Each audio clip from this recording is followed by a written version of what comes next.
ராமானுஜதயாபாத்திரம் ஞானவைராக்யபூஷணம் ஸ்ரீமத்வேங்கடநாதார்யம் வந்தே வேதாந்ததேசிகம். பெருமாள் திருமொழி அனுபவிச்சுருக்கோம். இப்போது பெருமாள் திருமொழியில் ஏர்மலர் பூங்குழல் அப்படிங்கிற கோபஸ்திரீகள் ஆய்ச்சிமார்களுடைய அவஸ்தை, கண்ணன் என்னென்ன ஸ்ருங்கார ரசத்தை அனுபவித்து அவளெல்லாம் எல்லிப்பொழுதினில் ஏமத்தூடி எழுகி உரைத்த உரையதனைன்னு ஆழ்வாரே சாய்க்கிறார். அவளெல்லாம் பெருமாள் எப்படி சீட் பண்ணி அதுவும் ஒரு ரசம், அந்த ரசத்தை கொடுத்தான் அப்படிங்கிறத சாதிக்கிறார். அதில் அடுத்த பாசுரம், கண்டையொன் கண்மடவாளுருத்தி கீழையகத்து தயிர்கடையக் கண்டு ஒல்லை நானும் கடைவனென்று கள்ளவிழியை விழித்து பூக்கு வண்டமர் பூங்குழல் தாழ்ந்துலாவ வான்முகம் வேற்பச் செவ்வாய் துடிப்ப தன் தயிர் நீ கடைந்திட்ட வண்ணம் தாமோதரா மெய்யறிவன் நானே. இந்த வாசகத்தில் பெருமாள் என்ன பண்ணார் அப்படிங்கிறத சாய்க்கிறா. வேறொரு பிராட்டி சொல்கிறா. இந்த பிராட்டியாக இருந்து தானே இந்த 10 வருஷம் ஆழ்வார் பாடுறார். இப்போ அந்த பிராட்டி சொல்கிறா, கண்டையன் கண் மடவாளுருத்தி, நல்ல மீனை போல பார்வை உடையவள், மீனாட்சி அப்படின்ற பேருடைய ஒரு தோழின்னு வச்சுக்கோங்க. அந்த தோழி கீழையகத்து தயிர் கடைய கண்டு, அவ திருவாய்ப்பாடியில் இருக்கா.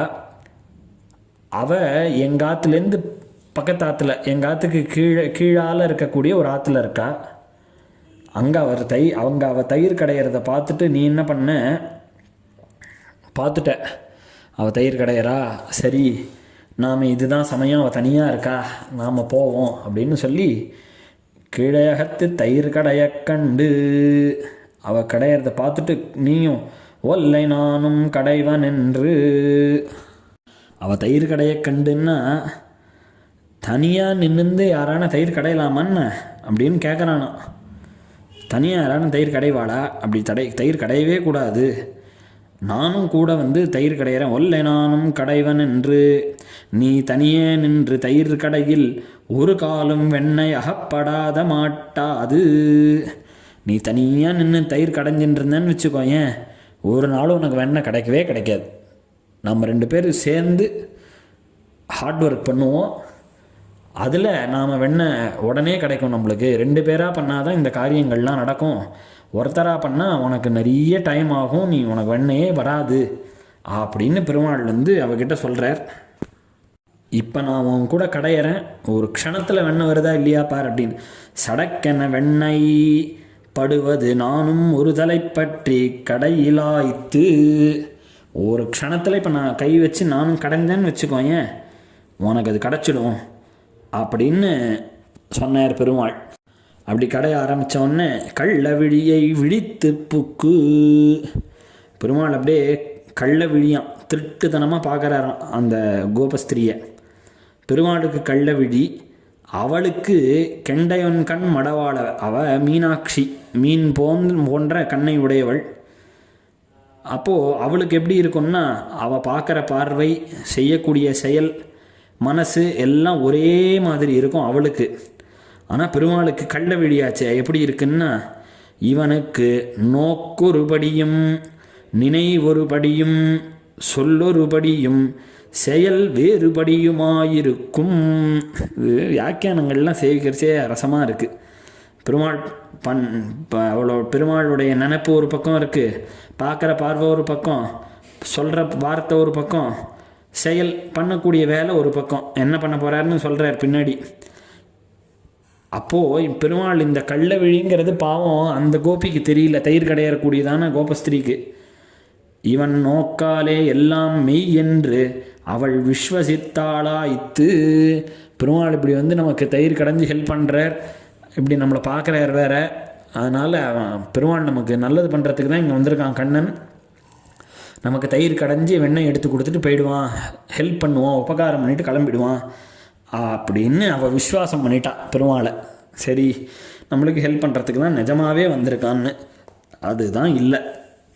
வண்டமர் பூங்குழல் தாழ்ந்துளாவ, இது வியாக்கியானம்தான். இதுக்கு மேலே என்ன நடந்தது அப்படின்னு சொல்கிறத வியாக்கியானக்காரர் என்ன சொல்கிறக்கா, மேல் பண்ணின வியாபாரங்கள் ஒரு மகாபாரதமிரே. இதுக்கு மேலே நடந்த காரியம் மகாபாரதம் மாதிரி பெரிய காரியம், அதை யாராலையும் சொல்லவே முடியாது அப்படின்னு சிருங்காரத்தை அவ்வளோ ஆச்சரியமாக ஆழ்வார் இந்த பாசுரத்தில் சாதிச்சிருக்கார். வண்டமர் பூங்குழல் தாழ்ந்துளாவ, உன் குழலை விஸ்வசித்த வண்டுகள் என் பட்டனவோ. வண்டமர் பூங்குழல் தாழ்ந்துளாவன் பெருமாளுடைய திருக்கேசங்களில் இருக்கக்கூடிய வண்டெல்லாம் ரீங்காரம் பண்ணுறதோ இல்லையோ, அதெல்லாம் என்ன பாடுபட்டுத்தோ தெரியல. ஏன்னா பெருமாளுடைய திருமுடி அவிழ்ந்து போயிடுத்து, அந்த தயிர் கடைஞ்சின்னு இருக்க கோபஸ்திரியோட குழலானது கழண்டு கீழே விழுந்திருக்கு, கீழே தொங்கிறது. வாழ்முகம் வேற்ப, தாமரையில் முத்து படிஞ்சா மாதிரி பெருமாளுடைய ஒளி பொருந்தினதான திருமுகம் வேர்த்திருக்கு. செவ்வாய் துடிப்ப, அதரஸ்புரணம் பிறக்க, உதடு துடிக்கிறதான். இவையெல்லாம் புணர்ச்சி குறியிரே. இப்போ பெருமாள் சிங்காரத்தில் ஈடுபட்டிருக்கார் அந்த கோபஸ்திரியோட அப்படிங்கிறது தெரிகிறது. அப்படி தன் தயிர் நீ கடைந்திட்ட வண்ணம், நீ எப்படி தயிர் கடைஞ்ச பார்த்தியா அங்கே அந்த கோபஸ்திரியோட, நீ நன்னா தயிர் கடைஞ்சதை நான் பார்த்துட்டேன், நீ பண்ண அழகெல்லாம் எனக்கு தெரியும், நீ போயிட்டு வா அப்படின்ட்டார் ஆழ்வார். இந்த கோபஸ்திரியாக இருக்கக்கூடிய ஆழ்வார், நீ என் பக்கத்தாத்து பொண்ணோட தயிர் கடையிறேன்னு போய் என்னென்னலாம் பண்ணியோ எல்லாம் எனக்கு தெரிஞ்சு போச்சு. நீ தயிர் கடைஞ்ச வண்ணம் தாமோதரா மெய்யறிவன் நானே, நீ அங்கே என்ன நடந்தது எனக்கு தெரியும், நீ நன்னா தயிர் கடைஞ்ச எனக்கு தெரியும், நீ ஆளை விடு அப்படின்னு துவனிக்கிற மாதிரி தாமோதரா மெய்யறிவன் நானே. தாமோதரன்னு உனக்கு உன்னுடைய அம்மா கட்டின கயருடைய தழும்பானது தெரியறதுனால உனக்கு தாமோதரன்னு பேர்.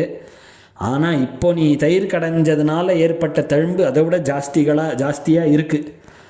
அதனால் மெய்யறிவன் நானே, உன் செயல்கள்லாம் மறைக்கிற மாதிரி இல்லை, எனக்கு என்ன நடந்ததுன்னு தெரியும், ஆனால் நீ பரட்டு போயிட்டு வா அப்படின்னு இந்த பாசுரத்தில் சாய்ச்சார். இது தயிர் கடைஞ்ச ஒரு ஸ்திரீயுடைய விஷயம். அடுத்தது பல பேர் பெருமாள் எப்படி எப்படிலாம் ஏமாத்தியிருக்கார் கண்ணன் அப்படிங்கிறத இந்த பாசுரத்தில் சாய்க்கிறார்.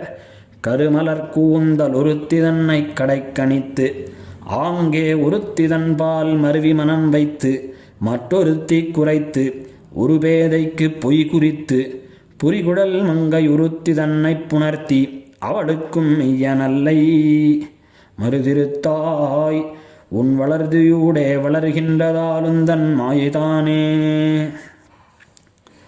இந்த பாசுரத்தில் பல ஸ்திரீகள் எப்படிலாம் பெருமாள் லீலை பண்ணியிருக்கார் அப்படிங்கிறத சாய்க்கிறார் ஆழ்வார். ஒரு ஸ்திரீ சொல்கிறா, கருமலர் கூந்தல் உருத்தி தன்னை கடைக்கணித்து. ஒரு ஸ்திரீயை பெருமாள் பார்த்தாராம். நிறைய பேர் இருக்கிற இடத்துல ஒரே ஒரு கோபியை பெருமாள் நன்னா லுக்கு விட்டாராம். கருமலர் கூந்தல் உருத்தி தன்னை கடைக்கணித்து, நல்ல கருத்த குழல்களை உடைய ஸ்திரீ, அவள் புஷ்பங்கள்லாம் நிறைய அணிஞ்சுன்னு இருக்கா. அந்த பெண்ணை கடைக்கணித்து கடைக்கண்ணால் பார்த்தாராம் பெருமாள்.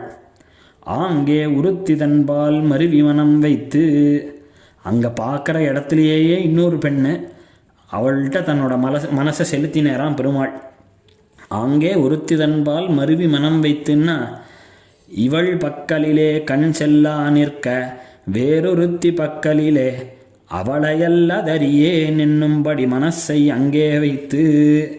அதாவது முதல்ல அந்த ஸ்திரீயை பார்க்குறார். கருமலர் கூந்தல் உருத்தி தன்னை கடைக்கணித்துன்னு, அவள் ஒரு ஸ்திரீ நல்ல கருப்பு கேசம் புஷ்பங்கள்லாம் வச்சுன்னு இருக்கா, சூடின்னு இருக்கா. அவளை நன்னா பார்த்துட்டே இருக்காராம் பெருமாள். அப்படி பார்த்துட்டு இருக்கிற சமயத்திலேயே அந்த இடத்துலையே இன்னொரு ஸ்திரீ இருக்கா, அவளை பார்க்குறாரு. இப்போது பார்த்து என்ன பண்ணுறாரு அப்படின்னா, உன்னை தவிர எனக்கு வேறு யாரையும் தெரியாதுன்னு அந்த பார்வையிலே சொல்கிறாராம். எனக்கு அவன் கூட இருக்கிறவாள்லாம் எனக்கு தேவையில்லை, நீ தான் எனக்கு எல்லாம், உன்னை தவிர எனக்கு யாரையும் தெரியாதுன்ற அளவுக்கு அவள் பேரில் மனசை செலுத்துகிறாராம் பெருமாள். அப்படி இவா 2 பேர் ஆச்சு. அடுத்தது மற்றொருத்தி குறைத்து, மனசு அவள் பக்கலிலே இருக்கச் செய்தே வேறொருத்திக்கு அடியேன் என்று சொல்லி, அதாவது இந்த ரெண்டாவது ஸ்திரீயை வந்து உன்னை தவிர எனக்கு வேறு யாரையும் தெரியாதுன்னு சொல்கிறது மொத்தம் இல்லை. அதே சமயத்தில் இன்னொருத்தியை பார்த்துட்டு உனக்கு தான்மா நான் தாசன், அவளெல்லாம் வெறும் பார்க்குறதோட சரி, ஆனால் நிஜமாக நான் யாருக்கு அடியேன் அப்படின்னா உனக்கு தான், நீ தான் எனக்கு எல்லாம், நீ தான் எனக்கு சுவாமி அப்படின்ற மாதிரி அவள்கிட்ட சொல்லி ஒரு பேதைக்கு பொய் குறித்து அப்படி சொல்லிகிட்டே இருக்கிறச்சே இன்னொருத்தி வரா. ஒரு பேதைக்கு பொய் குறித்து சொன்ன வார்த்தையை விஸ்வசித்து அகவா எரியாதாடொரு முக்தைக்கு, பெருமாள் சொல்கிற வார்த்தையை நம்பினாளாம் ஒருத்தி. என்ன பெருமாள் வார்த்தை சொன்னால் அது பொய்ன்னு தெரியல பாவம், அவ நம்பிக்கை பெருமாள் பேரில். கண்ணன் வந்து என்ன சொன்னான்னா, இந்த இடத்துல போய் நில்லு, நான் அங்கே வரேன், நைஸாக நம்ம மீட் பண்ணலாம் அப்படின்னு பெருமாள் சொன்னாராம். அதை இது பொய்ன்னு முதல் பாசுரத்திலே அனுபவத்தில் பார்த்தோமோ இல்லையோ, மணற்குண்டில் புலர நின்றேன் வாசுதேவாவின் வரவு பார்த்தேன்னு, அந்த மாதிரி இந்த பொண்ணு போய் ஏமாற போகிறது. ஆனால் அதுக்கு உண்மைன்னு நம்பிண்டு அந்த அந்த கோபஸ்திரீ போகிறா. பெருமாள் அங்கே வரேன்னு சொல்லிருக்கார, நாம் கண்டிப்பாக பெருமாள் வருவார், நாம் அங்கே போய் வெயிட் பண்ணுவோம் அப்படின்னு அந்த இடத்துல போய் அந்த பொண்ணு நிற்கிறதுக்கு அந்த பொண்ணுக்கிட்ட ஒரு பேதைக்கு பொய் குறித்து அந்த இடத்துல பொய் சொல்கிறார் பெருமாள். அது அந்த சமயத்திலேயே புரிகுழல் மங்கை உருத்தி தன்னை புணர்த்தி, சுருண்ட கேசத்தை உடையதான ஒரு ஸ்திரீ கிட்ட அனைத்து நிற்கிறார். அங்கே அந்த பொண்ணோட சம்ஸ்லேஷம் பண்ணின்னு இருக்கார். அவளுக்கும் மெய்ய நல்லை, இப்படி பெருமாள் யாரோட ஸ்ருங்கார ரசத்தை அனுபவித்தாரோ அந்த பொண்ணுக்கிட்டையும் உண்மையாக இல்லையாம். இது எக்ஸாம்பிள் சொல்லணும்னா, sessions court, high court, civil court, consumer court, trials பண்ணுற கோர்ட்டு, சுப்ரீம் கோர்ட்டுன்னு எல்லா கோர்ட்டுக்கும் ஃபீஸை வாங்கிட்டு எந்த கோர்ட்டுக்கும் வரது கிடையாது, ஏமாத்திடுறா அட்வொகேட். அது மாத்திரம் இல்லை, அப்படியே ஹை கோர்ட்டுக்கோ சுப்ரீம் கோர்ட்டுக்கோ வந்தாலோ வாய்தா வாங்கின்னு கிளம்பிடுறார். இப்படி ஒரு அட்வொகேட் இருந்தார்னா எப்படி? அந்த மாதிரி இந்த பெருமாள் இத்தனை பேர்கிட்டையும் உண்மையாகவே இல்லையாம். அவளுக்கும் மெய்ய நல்லை, யாரோட சிங்காரத்தை அனுபவித்தாரோ பெருமாள் இந்த புணர்ச்சியை, அவளுக்கும் உண்மையாக இல்லையாம். மறுதிருத்தாய் உன் வளர்தியூடே, மறுதிருத்தாய் சம்போதனம். பெருமாளே, நீ அந்த 2 மரத்தையும் நீ வந்து 2 மருத மரம், அந்த மரத்தை முறிச்சார் பெருமாள் அப்படின்னு சம்போதனம் பண்ணுறா. உன் வளர்தியூடே வளர்கின்றதாலுந்தன் மாயைதானே, உன்கிட்ட இருக்கிற இந்த மாயையானது நீ வளர வளர உன்னோட மாயையும் வளர்றதுரா கண்ணா, இப்படி பண்ணுறியே அப்படின்னு வந்து அவள் வருத்தப்படுறா இந்த பாசுரத்தில். அப்புறம் யோசிச்சா, இந்த மாதிரி அழகாக எங்களெல்லாம் விட்டுட்டு ஒருத்தரையும் ஏமாத்திண்டு பண்ணுறியே, இதெல்லாம் உனக்கு பிறவி குணம்டா கண்ணா, உனக்கு சின்ன வயசுலேருந்தே இந்த மாதிரி தான் புத்தி உனக்கு, அதனால தான் நீ இப்படி இருக்கியே தவிர உனக்கு வந்து எங்களெல்லாம் இது பண்ணணும்னு எண்ணம் கிடையாது, உனக்கு சின்ன வயசுலேருந்தே அந்த மாதிரி சாடிஸ்டிக்கான எண்ணம் உனக்கு என்னன்னு பார்த்தா நாங்கள் யோசிச்சிட்டோம், எங்களுக்கு காரணம் புரிஞ்சுடுத்து, நீ சின்ன வயசுலேருந்தே அப்படி தான் இருந்திருக்க. என்ன காரணம்னு கேட்டாக்க, தாய்முலைப்பாலில் அமுதிருக்க தவழ்ந்து தளர்நடை இட்டு சென்று பேய்முலைவாய் வைத்து நஞ்சையுண்டு பித்தனென்றே பிறரேச நின்றாய், ஆய்மிகு காதலோடு யான் இருப்ப யான் விட வந்த என் தூதியோடே நீ மிகு போகத்தை நன்குகந்தாய் அதுவும் உன் கோரம்புக்கேற்குமன்றே. உன்னை 10 மாதம் வச்சுண்டு, நீ 10 மாதம் அவள் கருவில் இருந்தேன்னு நினச்சிண்டு உன்னை அவ்வளோ வளர்த்தா உன்னை யசோதைக்கு 10 மாத கர்ப்பமாக இருந்து பெருமாள் பிறந்தான்னு அவன் நினச்சின்னு இருக்கா. ஆனால் பெருமாள் 12 மாதம் கர்ப்பத்தில் தேவகி கர்ப்பத்தில் இருந்திருக்கார். அதை ஆழ்வாரே சாய்க்கிறார் பெரிய ஆழ்வார். 12 திங்கள் வயிற்றில் கொண்டவ பாங்கினால், 12 திங்கள் பெருமாள் தேவகி தன்னோட கர்ப்பத்தில் பெருமாளை காப்பாற்றியிருக்கா. பெருமாள் இப்போ 12 மாதம் கர்ப்பத்தில் இருந்தார்ன்றது தெரியுது. ராமாவதாரம் கேட்கவே வேண்டாம். பெருமாள் ததச்ச 12 மாசே சைத்ரே நாவமிகே திதவுன்னு 12 மாதம் கர்ப்பத்தில் இருந்து சித்திர மாதம் புனர்வசு நட்சத்திரத்தில் பெருமாள் அவதாரம்ன்றது தெரியும். கிருஷ்ணாவதாரம் 12 மாதம். சுவாமி தேசிகன் சாக்ஷாத் பெருமாளுடைய அவதாரம். அவரும் 12 மாதம் இல்லை 12 வருஷம் அப்படிங்கிறத தெரிஞ்சுக்கணும். சுவாமி தேசிகன் சாக்ஷாத் பெருமாளுடைய அவதாரம். அவர் 12 வருஷம் கர்ப்பத்தில் இருந்திருக்கார், தோதாரம்பையுடைய கர்ப்பத்தில். தோதாரம்பா கர்ப்பசூரிய சங்கியாப்தாவாச பாசுரஹா அப்படின்னு சுவாமி தேசிகனுக்கு சஹஸ்ரநாமத்தில் ஒரு திருநாமம். தோதாரம்பையுடைய கர்ப்பத்தில் சூரிய சங்கியை, சூரிய சங்கியைனா 12 அப்தம், அப்தம்னா வருஷங்கள், ஆவாச பாசுரஹா 12 வருஷம் தோதாரம்பையுடைய கர்ப்பத்தில் இருந்தவர் சுவாமி தேசிகன் அப்படிங்கிறத அந்த திருநாமத்திலையும் சாய்க்கிறார். அதனால் 12 வருஷம் சுவாமி தேசிகன் தன்னுடைய திருத்தாயார் கர்ப்பத்தில் எழுந்தருளி இருந்தார் அப்படிங்கிறது தெரியறது. இருக்கட்டும், இப்போது பெருமாள் 12 மாதம் தேவகியுடைய கர்ப்பத்தில் இருந்துட்டு யசோதை கிட்ட வந்திருக்கார். யசோதை தன்னுடைய குழந்தை கண்ணன் 10 மாதம் நான் இருந்து பெத்த பிள்ளை அப்படின்னு நினச்சின்னு இருக்கா. அவ தாய் முளைப்பாலில் அமுதிருக்க, அவ நம்ம குழந்தைக்கு நாம் ஹிதத்தை பண்ணணும், நன்னா நாம் சாப்பிட்டு பரிவோடு நம்ம குழந்தைக்கு நல்லதை முளைப்பாலை கொடுக்கணும் அப்படின்னு தாய்க்கே இருக்கக்கூடிய சுபாவத்தில் அவள் கொடுக்குறா. அப்படி இருக்கிறச்சே அமுதிருக்க, அமிர்தமானது தாய்ப்பால், அந்த இனிய சாரம் இருப்பது அனுபவிக்கப்பட்டிருக்கும் போது இது கிடைக்கிறச்சே பேய் முளைவாய் வைத்து நஞ்சையுண்டு. இந்த பூதனன்னு ஒருத்தி வந்தா, அவள் பெருமாளுக்கு பால் கொடுக்கணும்னு வந்தா. யசோதை உடனே சரி மகாலட்சுமி மாதிரி இருக்க, நீ கொடுத்துட்டு போமா அப்படின்னு அந்த குழந்தைய கொடுத்த உடனே இந்த பெருமாள் அவளுடைய மடியில் ஏறி தவழ்ந்து தளர்நடையிட்டு சென்று, அந்த குழந்தையானது நடக்கிறதுக்கு முடியாதோ இல்லையோ கை குழந்தை, அது தவழ்ந்து தளர்நடையிட்டு கொஞ்சம் கொஞ்சமாக அந்த குழந்தை தவழ்ந்து அந்த பூதனனுடைய ஸ்தனத்தில் ஏறி பேய் முளைவாய் வைத்து நஞ்சையுண்டு. அவள் அப்பேற்பட்ட விஷத்தை கொடுக்குறான்னு நினச்சின்னு வந்திருக்கா பெருமாளுக்கு. விஷத்தை கொடுத்து இந்த குழந்தைய கொன்னுடணும் அப்படின்னு நினச்சின்னு வந்திருக்கா. அந்த விஷத்தை சாப்பிட்டு நஞ்சையுண்டு, அந்த விஷத்தை சாப்பிட்டு பித்தரென்றே பிறரேச நின்றாய். ஐயோ இந்த குழந்தை பைத்தியம், இது கொஞ்சம் சரியில்லை போல இருக்குது, இந்த குழந்தைக்கு மேலே கொஞ்சம் மைண்டு சரியில்லாத குழந்தை இது அப்படின்னு பார்க்குறவாள்லாம் உன்னை கிண்டல் பண்ணி கேலி பண்ணுற மாதிரி அவ பேசுகிற அளவுக்கு சின்ன குழந்தையாக இருக்கிறச்சேவே நீ இருந்தியே. ஏன்னா உனக்கு நல்லது எது கெட்டது எதுன்னு தெரிஞ்சுக்கிறதுக்கு புரியல. நல்லது கிடைச்சாலும் உனக்கு கெட்டது தான் வேணும் அப்படின்னு. ஏன்னா தாய் அவ்வளோ அன்போடு உனக்கு பார்த்துக்கிறதுக்கு இருக்கிறச்சே இன்னொருத்திக்கிட்ட போய் பால் சாப்பிடணும்னு ஆசைப்பட்டவன் தானே நீனு. அதனால தான் உனக்கு இந்த புத்தி. ஆய்மிகு காதலோடு யான் இருப்ப, எல்லா வகையிலையுமே வசத்தியாக இருக்கக்கூடிய நான் ரொம்ப ஆசையோடு இருக்கேன். கண்ணன் என்னை வந்து இது பண்ணிப்பான், கண்ணன் என் கூட டைம் ஸ்பெண்ட் பண்ணுவான், கண்ணனோட நான் ஊர் சுற்றலாம், கண்ணன் எனக்காக வருவான் அப்படின்னு நான் எவ்வளோ வகையிலையும் ஆசையோடு இருக்கிறச்சே யான் விட வந்த என் தூதியோடே, என் ஃப்ரெண்டுக்கிட்ட நான் சொல்லி அனுப்பிச்சேன். அவள் இந்த சமயத்தில் ஆற்றுல தனியாக இருப்பா, மீதி சமயத்தில் அவள் அப்பா அம்மா இருப்பா ஆற்றுல அப்படின்னு என் ஃப்ரெண்டுக்கிட்ட போய் கண்ணன்ட்ட இந்த விஷயத்தை சொல்லுடின்னு அனுப்பிச்சா.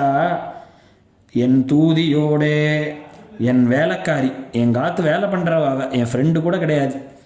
அவள்கிட்ட நான் சொல்லியிருந்தேன் இந்த மாதிரி பெருமாள்கிட்ட போய் இந்த விஷயத்தை சொல்லிட்டு வான்னு வேலைக்கு அனுப்பிச்ச வேலைக்காரியோட நீ மிகு போகத்தை நன்குகந்தாய். நீ நான் அனுப்பிச்ச வேலைக்காரியோட போய் போகரசத்தை அனுபவிக்கிறியே.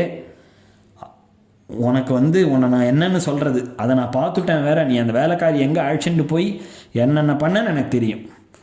அப்போது உன் கோரம்புக்கு அதுவும் ஏற்குமன்றே, நீ பண்ணுற கெட்ட காரியங்கள் எல்லாம் உனக்கே தகும். நீ அவ்வளோ கெட்டவன், உன்னுடைய தீம்புன்னா உன்னுடைய பொல்லாத்தனம் எல்லாத்துக்கும் நீ தான் சரியான ஆள், நீ அதை தான் பண்ணுவ, நீ நல்லதே பண்ண மாட்ட. இங்கே நான் எவ்வளோ ஆய்மிகு காதலோடு யான் இருப்பேன், ரொம்ப உன் பேரில் வந்து ஆசையோடு இருக்கக்கூடிய நான் இருக்கிறச்சே யான் விட வந்த என் தூதியோடே என்னை வந்து நான் அனுப்பிச்ச என்னோடய வேலைக்காரிகிட்ட போய் நீ வந்து டைம் ஸ்பெண்ட் பண்ணிட்டு நீ அவளோட என்னென்ன காரியம் பண்ணன்றது எனக்கு தெரியும். உன்னுடைய கெட்ட விஷயங்கள்லாம் நான் பார்த்துட்டேன். உன்னுடைய கோரம் புக்கு, உன்னுடைய தீம்புன்னா இந்த சின்ன வயசுலேயே அந்த போக்கிரித்தனம்னு சொல்லுவா இல்லையா, அந்த போக்கிரித்தனம்லாம் உனக்கு தான் தகும், நீ என்ன அப்படி இருக்க அப்படின்னு ஆழ்வார் இந்த பாசுரத்தில் சாதித்து ஒரு கோபி பாவத்தை வெளிப்படுத்தினர். அடுத்த அனுபவம் அடுத்த உபன்யாசத்தில். ஸ்ரீமதே நிகமாந்த மகாதேசிகாய நமஹ.